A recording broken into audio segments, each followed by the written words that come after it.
Bom, na sequência, então, agora para fazer o cálculo da corrente do circuito de distribuição. O que é o circuito de distribuição? É o circuito de entrada, né, que vem para o quadro do quadro de distribuição. Então, para fazer o cálculo desse circuito, a gente tem que levar em consideração o fator de demanda. Então, no caso da iluminação e tomada de uso geral, a gente soma as duas potências ativas, né, tanto da tomada de uso geral como da iluminação, e aí a gente enquadra aqui na tabela, né, existe uma tabela aí para a gente determinar o fator de demanda. Então, por exemplo, vamos supor que a potência que eu calculei lá deu entre 6.001 e 7.000. Então, eu vou usar um fator de demanda de 0,4. O que significa isso? Significa que para essa potência, a gente calcula aí uma porcentagem de uso de 40%. Então, quanto maior a potência, quanto mais tomada a gente tem, de certa forma, né, a lógica aí, quanto mais tomada tem, menos usa. A gente tem um monte de tomada lá, mas não usa tanto assim ao mesmo tempo. Então, se você tem uma tomada ou duas, né, ou uma potência ali baixa, 2, 3 lâmpadas e 2 tomadas, provavelmente você vai estar utilizando elas. Então, a gente vai usar isso aí para fazer o cálculo. No caso das tomadas de uso específico, a gente calcula por circuito. Vamos supor que eu tenha 4 equipamentos, que é justamente o caso do nosso projeto. Dois chuveiros, um micro-ondas e uma torneira elétrica. Então eu tenho 4 circuitos, né, 4 tomadas de uso específico. Eu calculo aqui um fator de demanda de 0,76, ou seja, eu vou estar utilizando 76% do total. Ou seja, em 4 equipamentos eu estaria utilizando 3 de maneira geral, ao mesmo tempo. Então, no máximo 3 aí eu vou estar usando. Então, aí no caso, quanto mais equipamento eu tiver, menos eu vou estar usando ao mesmo tempo. Né? Aí, depois que a gente soma, a gente vai multiplicar, né? Então eu tenho que pegar a potência da tomada de uso geral, lá enquadrar aqui, achei o fator de demanda, eu vou pegar a potência e multiplicar por 0,4. Mesma coisa para as TUIs. Eu tenho lá 16.000 watts, eu vou multiplicar, achei que são 4 circuitos, o fator de demanda é 0,76. Então eu vou multiplicar por 16.000 vezes 0,76 e vou achar o fator de demanda, né? Vai ter um resultado. Aí eu somo os dois, né, e divido, né, aqui não vou multiplicar, eu vou dividir por 0,95. Eu dividi por 0,95, que é uma média aí que a gente fala que é uma média do fator de potência, né, do 0,8 e do 1 aí em relação à potência total. Bom, então, feito aqui, ó, usando o exemplo, né, do projeto aí, potência de iluminação deu 1940, tá? Aqui no caso, né, já fazendo o cálculo aqui, vezes a potência 40, vezes o fator de potência 0,8, tá? Deu, somando as duas potências ativas aqui, deu 7.300. Olhando lá na tabela, 7.300, ele vai se enquadrar aqui, ó, entre 7.000 e 8.000, deu 0,35 o fator de demanda. Aí eu multiplico 7.300 vezes 0,35, achei 2.555. Para os 4 circuitos aqui da TUI, né? Então multiplico por 16.000 vezes 0,76, deu 12.160.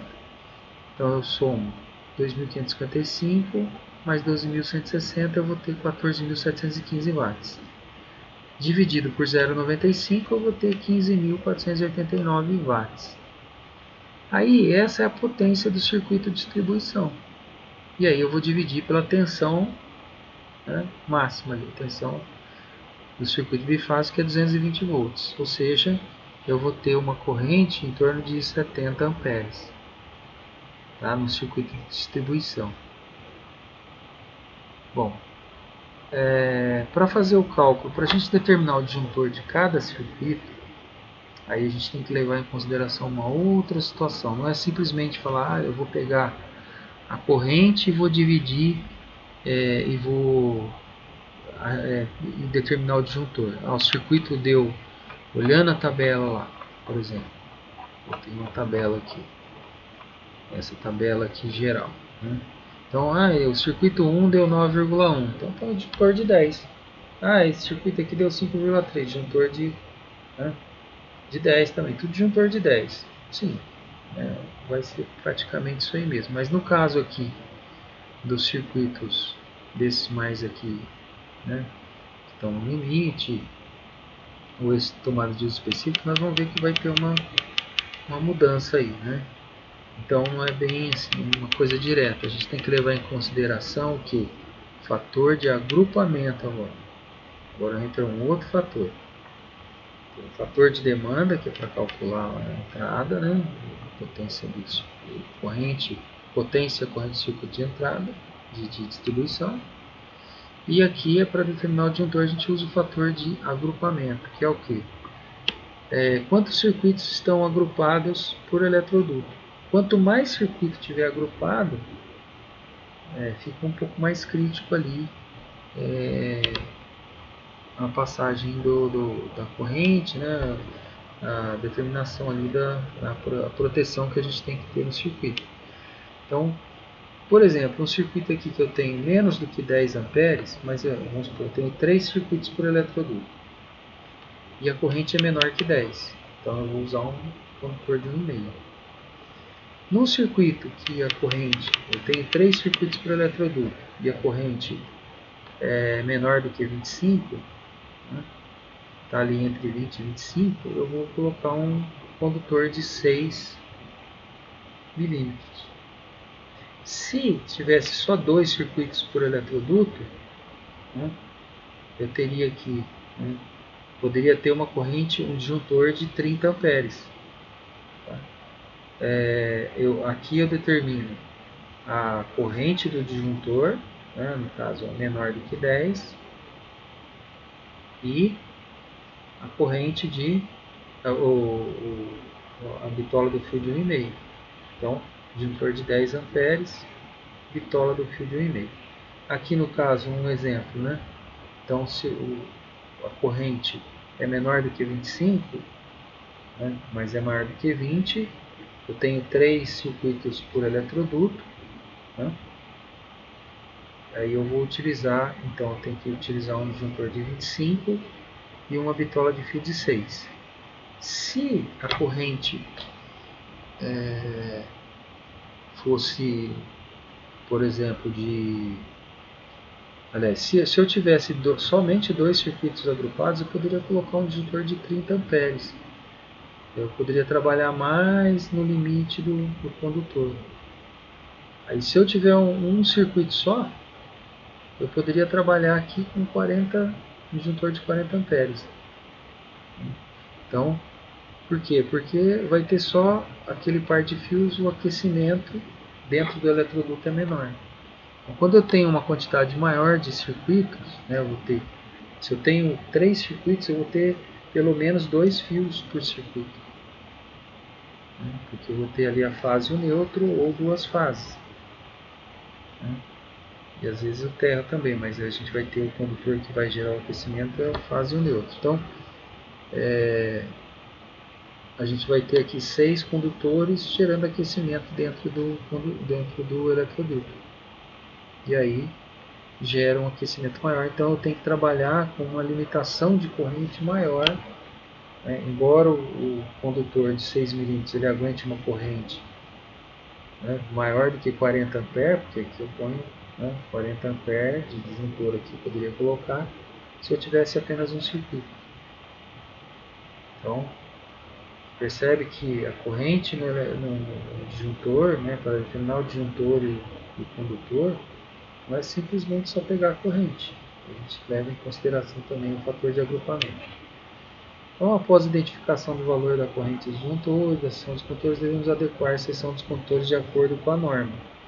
Então, para o circuito de eliminação, a gente tem a bitola do fio, aí, no caso, de 1,5. E para o circuito de tomada, 2,5. Então, aqui no número de circuitos agrupados, a gente colocou aqui 4, 4, 4, 4. Aí a gente olhando lá na tabela, a gente vai chegar na seguinte situação.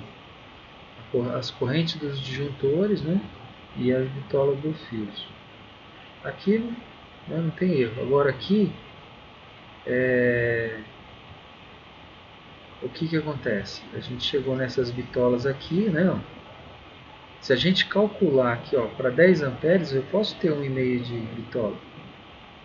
Olhando lá pelo fator aqui, da corrente, todos os circuitos são de 10. Né, de iluminação, de tomada de geral. Aqui são menores do que 10, se a gente olhar na tabela. Então eu poderia ter tudo de disjuntor de 10 e a corrente e o disjuntor de 10 e a bitola do fio de 1,5 para esses pontos aqui de tomada de geral. Porém, pela norma, né, da BNT 5410, a bitola da iluminação eu posso manter ela como 1,5 aqui. O circuito 1, 2 que é de iluminação. Agora, esses circuitos aqui de tomada de uso geral, né, eu não posso manter eles como bitola de 1,5. Por quê? Porque a seção mínima para tomada de uso geral é 2,5. Tomadas de força, né, de uso, tanto as tomadas de uso geral e de uso específico, a bitola mínima é 2,5. Embora, né, no caso aqui, vai ter situações em que ela é maior. Chegamos em 4 aqui. Então, o que acontece? Eu tenho que fazer uma adequação. Essas duas aqui eu posso manter, porque é iluminação. Pela norma, eu tenho que corrigir essas daqui. Então, onde está o 1,5 aqui, nas tomadas de geral, né, que era possível colocar lá pela tabela de fator de agrupamento, só que a norma determina que seja no mínimo 2,5. Então, corrigir aqui. Aqui, poderia ser 2,5, né, mas o mínimo é 2,5, né, mas o meu cálculo determinou que eu preciso de pelo menos 4. Então, eu não vou usar 2,5 como determina, né, que é o mínimo da norma, é o mínimo, determina o mínimo. Aí eu tenho que levar em consideração o valor que eu fiz o cálculo aqui, que é 4 milímetros. E esses outros dois aqui também. Então aqui, né, micro-ondas, e aqui a torneira e os chuveiros. E o circuito de distribuição, que é o circuito de entrada, e tem a bitola, né, que é de 25 milímetros. De 25 milímetros, isso, geral, né? 25 milímetros. Bom, aí depois entra o cálculo dos eletrodutos. É um outro porém que vai ser usado aí para um outro conjunto de elementos que a gente tem que determinar para fazer a determinação, para identificar qual eletroduto utilizar. Então a gente tem que contar o número de condutor, estabelecer aí, né? Aí também tem um outro fator que a gente tem que levar em consideração, que é a quantidade de condutores e aí a bitola maior bitola do condutor. Então a gente considera se tem 2 condutores, bitola menor de 1,5. Então eu coloco para 2 condutores de 1,5, 16 milímetros. Se fosse 3 condutores de 1,5, 16 milímetros. Se fossem 8 condutores de 1,5, 20 milímetros. E assim vai. Então aí jogando na norma, a gente vai depois adequar lá a tabela. Aí a gente vai identificar essas informações lá todas as informações no projeto.